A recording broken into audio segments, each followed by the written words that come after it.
Bom, vamos falar de Gêmeos agora. Bom, primeiro, né? Vocês estão vendo que eu tô com luz diferente, figurino diferente. Porque como o vídeo é muito comprido, tô tendo que filmar ele em vários dias diferentes, tá? Então não se assusta se ao longo do vídeo você vê várias configurações diferentes aí, tá? Bom, mas assim, a respeito do signo de Gêmeos, a gente vai entender que ele é um dos principais signos do ano. Porque tem um trânsito muito importante acontecendo com ele, que é a passagem, né, que é a entrada definitiva do planeta Urano naquele lugar. E quando ele faz essa passagem, ele recebe aspectos de vários outros lugares, né? Vou mostrar aqui na tela para vocês, para a gente ir acompanhando aqui, tá?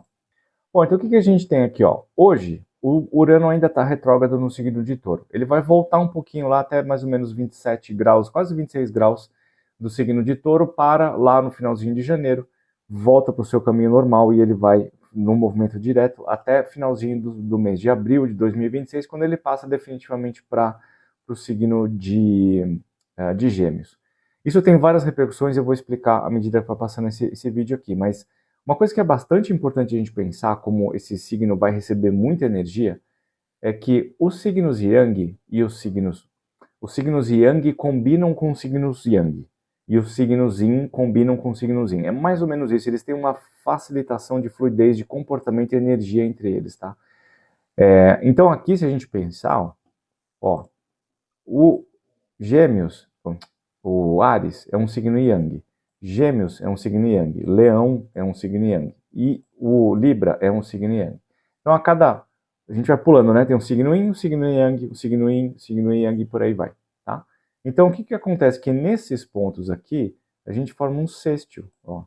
Tem um sextil se formando entre esses signos, facilitando as energias de um para o outro. Eles têm essas conexões positivas. Isso só não funciona entre o Sagitário e o Gêmeos porque eles são opostos, tá? Mas no resto, eles se beneficiam entre si, tá? Os signos Yang e os signos Yin se beneficiam entre si, a não ser quando é o extremo oposto, tá bom? Então, o que acontece aqui nesse ponto é que a gente vai ter esse Urano entrando no signo de Gêmeos, e quando ele fizer essa entrada, ele vai ter um aspecto bastante positivo acontecendo aqui de Netuno e o Saturno que vão estar entrando no signo de Áries, ao mesmo tempo que esse trígono, que é formado entre Plutão no comecinho de Aquário e Urano, se fortalece. Esse trígono vai demorar bastante tempo, ele está vivo durante muito tempo, tá? Vai ficar bastante intenso isso aqui.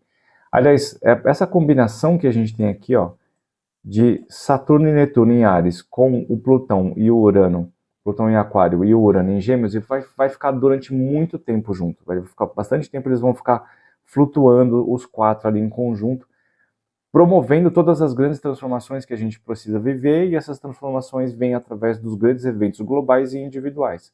Mais uma vez, né? Lembra que você tem que fazer o seu mapa natal e as suas previsões para poder entender qual é a área que isso vai acontecer, tá? Mas na hora que a gente for entender essa entrada de Urano no signo de Gêmeos, de uma maneira geral, isso vai fortalecer muito a, as inovações radicais e poderosíssimas que a gente vai ter nas nossas comunicações, na forma de pensar, nas inovações, nas criações, especialmente na inteligência artificial. Esse aspecto aqui, na verdade, os quatro, tá? Porque o que a gente vai pensar aqui, ó, que o Saturno e o Netuno, especialmente o Saturno, eles vão tomar conta da implementação da ideia, tá?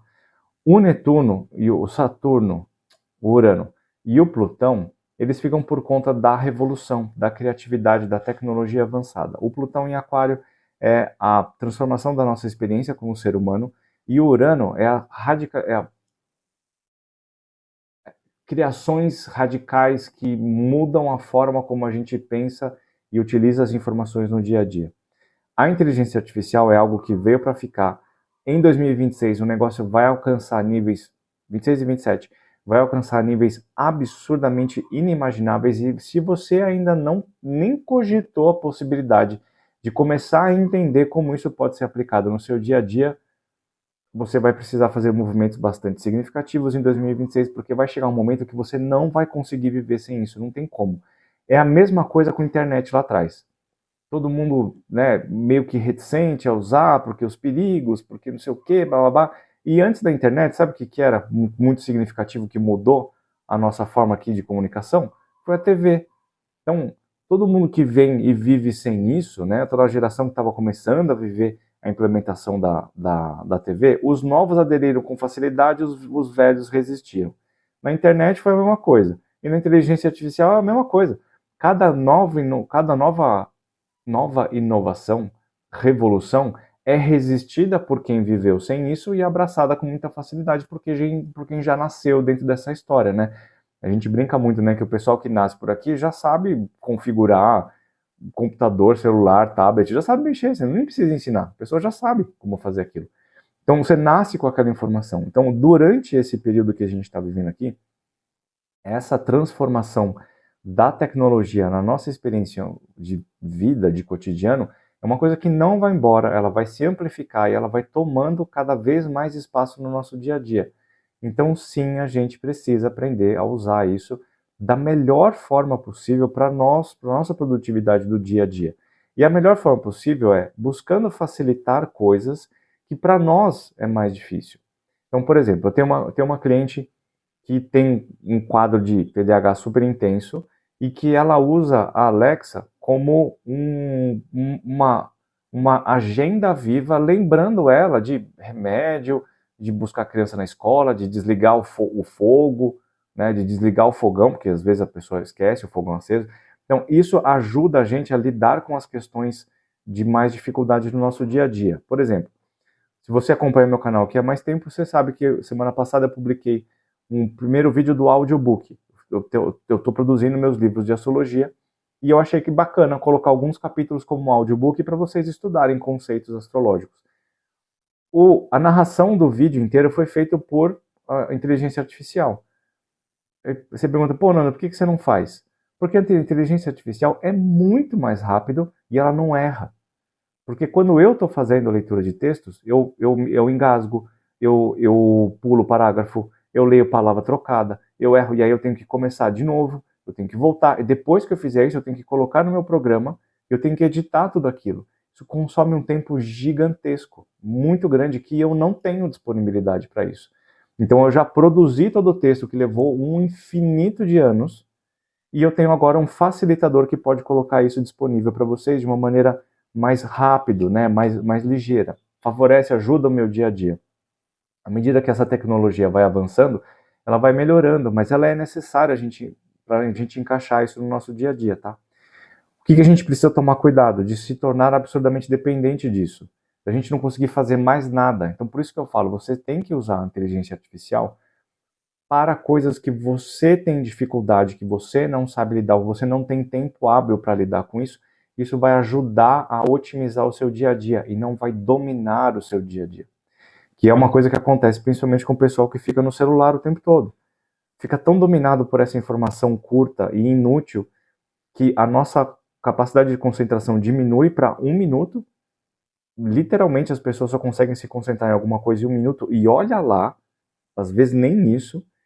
E esse 1 minuto se transforma em 2 horas e você fica 2 horas sem fazer nada. A mente vai para um lugar completamente disperso e isso é altamente prejudicial. Essa é uma utilização da tecnologia de celular e de mídias que é ruim e que é disseminada muito intensamente. Muitas pessoas usam isso de um lado dispersivo e não construtivo. Então, ao longo desse período que a gente tiver, principalmente a conexão entre Plutão em Aquário e o Urano em Gêmeos, a gente vai ter uma revolução, uma amplificação dessa experiência, especialmente de inteligência artificial no nosso dia a dia.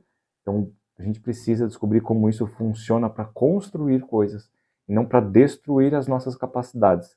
Uma coisa que a gente vai precisar ficar bastante ligado com isso. Bacana? Isso é um dos efeitos óbvios. Isso pode acontecer, tem várias maneiras diferentes do que pode acontecer. No efeito individual para Gêmeos, a gente sempre precisa pensar aquele negócio da rua, né? Lembra que eu falei para vocês da rua? O signo de Gêmeos é mais uma rua que tem 30 casas. E quando a gente vai analisar essa passagem de Urano, ele vai afetar pedaços específicos dessa rua. Ele não vai pegar o ano inteiro, tá? Ele vai entrar em Gêmeos no finalzinho do signo do mês de abril. E aí ele vai andar, ele vai em movimento direto até o grau 5. Então ele vai andar super pouquinho aqui em 2026, né? Ele entra aqui em abril e ele caminha até aqui, ó. É super pouquinho, um pedacinho bem curtinho do signo de Gêmeos. Só que aí a gente vai usar aquele negócio da orbe, né? Ele vai até a casa 5, mas ele vai influenciar até um pouquinho mais para frente. Casa, eu digo no sentido figurado, não casa astrológica, tá? Vai ter um pouquinho mais para frente. Então a gente vai usar uma orbe de 3 graus. Então tudo que você tiver entre 0 grau de Gêmeos e 8 graus de Gêmeos vai receber essa conjunção de Urano, tá? E aí o que a gente precisa pensar, especialmente para quem tem ascendente, Lua e Sol? O Urano é um planeta de rompimento. O Urano é um planeta de transformações significativas, inesperadas, completamente aleatório, surpreendente, inesperado, fora do planejamento, inovador, mas é de surpresa. Então, quem tem esses posicionamentos precisa ter um bom jogo de cintura para lidar com essas surpresas ao longo do ano. O que é certa vantagem para o signo de Gêmeos, porque já tem uma certa habilidade natural de ser flexível, de ser maleável, de ser mais jovem, de ser mais dinâmico, né? De poder aderir a essas coisas diferentes. Então, o perigo, entre aspas, desse Urano em conjunção com esses pontos é gerar muita ansiedade, gerar muita inquietação e reatividade. O signo de Gêmeos, já por ser um signo que tem muita atividade mental, quando ele junta com um planeta de altíssima criatividade, que é Urano, isso pode amplificar e deixar as coisas cada vez mais intensas, cada vez mais mentais, e aquela velocidade, aquela coisa que o pessoal fala que minha cabeça não para, pode amplificar isso se você não encontrou uma forma de ser produtivo com as suas ideias. Na mitologia, o deus Urano, ele criava, ele tinha impulsos criativos constantes todos os dias, que fecundava Gaia, e dessa fecundação, dessa externalização da ideia, praticamente nenhuma ideia tinha sentido. Todos os filhos que vinham disso eram filhos inúteis, feios, desagradáveis, mal educados, grosseiros, né? Que ele pegava e não gostava daquilo e jogava de novo para dentro de Gaia. Se a gente transformar essa simbologia numa análise de ideias, a atividade mental descontrolada e não produtiva pode fazer com que esse negócio gere um excesso de pensamentos absurdamente tóxicos que pode agravar muitas das condições psicológicas que já existem em Gêmeos, como a insônia, o TDAH, a irritação, a dificuldade de concentração, dificuldade de finalizar projetos. Então é uma coisa que a gente precisa tomar bastante cuidado. Como que a gente vai organizar isso, né, e conseguir ser produtivo com isso? A gente tem várias formas que a gente precisa atuar e isso depende diretamente de qual é a configuração de mapa que você tem, para poder descobrir a canalização que a gente vai ter. Um mapa que é dominado pelo signo de ar, por exemplo, vai precisar trabalhar bastante a oratória, os estudos, a escrita, a audição, a capacidade de concentração. Se você tem um mapa que tem elemento ar, elemento água, aí a gente vai precisar trabalhar a musicalidade, a meditação, a espiritualidade. Se você tem um mapa água, de ar com terra, a gente vai direcionar isso para obras mais criativas no mundo físico. Então, você pode trabalhar com artesanato, você pode trabalhar com a terra, você pode trabalhar com a análise de, por exemplo, o mercado financeiro, você melhorar, otimizar a forma como você conduz o seu dinheiro e seus ganhos. Se você tiver um mapa que é mais fogo e ar, aí a gente vai precisar descobrir muito como que você vai utilizar ou externalizar essa energia através da expressão física e de outras expressões também criativas, tá? Isso depende muito de mapa para mapa. Mas o meu recado para você é: sempre faça as suas previsões pensando na sua condição de vida. E esse Urano, ele pode dar muita tensão, muita inquietação e irritabilidade, insônia ao longo do ano se você não conseguir direcionar isso direito, tá bom? Pode ser muito produtivo? Pode, porque você pode inovar a sua vida inteira e chegar nos lugares onde você quer chegar. Mas precisa fazer isso de forma individual, tá? Principalmente analisando qual é a casa que esse Urano estiver passando. Se ele estiver pegando em cúspide de casa, bem a entradinha de casa, ou especialmente ascendente, esse negócio vai ser bastante intenso ao longo do ano, tá? E aí, só vocês terem uma ideia, vai ter 2 períodos que são mais intensos nessa passagem aqui da questão do signo desse Urano em Gêmeos. Ele vai se intensificar, óbvio, vai ter, ao longo do ano vai ter várias coisas importantes acontecendo, mas logo que o Sol entrar em Gêmeos lá no meio do ano, lá para maio, finalzinho de maio, a gente vai ter uma configuração aqui, ó, de Urano, Sol e Mercúrio, bem no comecinho do signo de Gêmeos, tá? Quando tiver a lua nova aqui também, a gente tem uma amplificação disso, o que quer dizer que dentro desse período de dias pode ter situações acontecendo dentro das condições que o Urano pode provocar no seu dia a dia. E mais para frente aqui, ó, no finalzinho de junho, o Marte sai de Touro e entra em Gêmeos e pega bem essa conjunção aqui com Urano. Então, essa conjunção aqui talvez seja mais intensa do que quando estiver passando o Sol e a Lua nova, tá? Então precisa prestar atenção para você que tem qualquer posicionamento de 0 a 8 graus de Gêmeos. Na entrada do Sol em Gêmeos e na passagem de Marte em Gêmeos em conjunção com Urano, é que é um período que vai ser muito mais delicado para o seu ano, beleza? Lógico, mais uma vez, tem que fazer individualmente, cada um tem que olhar para as suas questões.